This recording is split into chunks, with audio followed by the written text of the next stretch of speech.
Adrien Aimard est un homme qui aime les hommes, mais qui cache sa préférence dans le cadre de son travail, et ce, afin de décrocher un gros contrat avec Alexandre Agut, ce dernier ne portant pas particulièrement les homosexuels dans son cœur. Adrien demande alors à sa meilleure amie Eva de jouer le rôle de sa femme le temps de signer le contrat, sauf que monsieur Agut, pourtant marié à Marie, tombe fou amoureux d'Eva.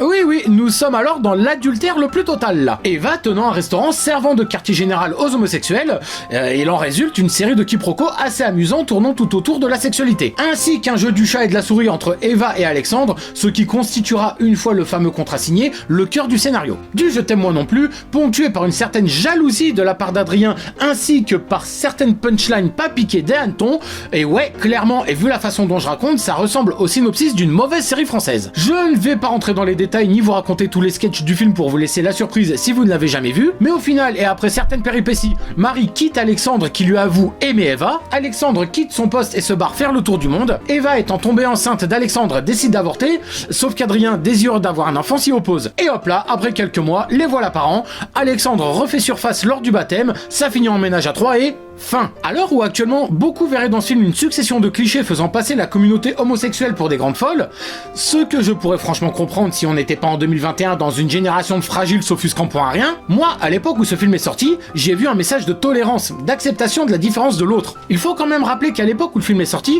il n'y avait pas de mouvance LGBT+, qu'être gay, trans ou autre était encore tabou en France. Alors oui, du coup, ça use de clichés qui parfois ne pourraient pas passer aujourd'hui en 2021, mais vu le succès critique du film à l'époque, et je pense à titre personnel, vu les sauts de merde qu'il se prendrait dans la gueule s'il sortait dans les salles à l'heure actuelle, est-ce que l'on peut vraiment dire que les gens sont plus tolérants aujourd'hui? Et quand je dis les gens, je ne parle pas forcément de la communauté hétéro, hein. Je ne prétends pas détenir la science infuse, hein. Mais si ce film sortait aujourd'hui, est-ce que, malgré ses qualités de comédie, ainsi que le message qu'il fait passer, il ne se ferait pas descendre au titre de la bien-pensance, alors que le film n'est aucunement outrancier à l'égard de la communauté gay. Excepté certains clichés, oui, on ne va pas se mentir, hein, tous les hommes gays ne se comportent pas comme Bilal Hassani, et toutes les femmes gays n'ont pas le look de Josiane Balasco dans Gazon Maudit. Mais est-ce que Bienvenue chez les Ch'tis s'est fait descendre pour avoir représenté les habitants du Nord sous forme de clichés, hein?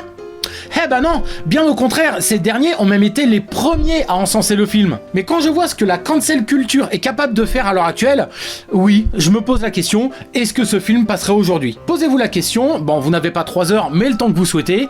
Sur ce, ne vous prenez pas trop la tête quand il s'agit de comédie, profitez de l'instant, et nous, on se donne rendez-vous dans une semaine. Tchuss!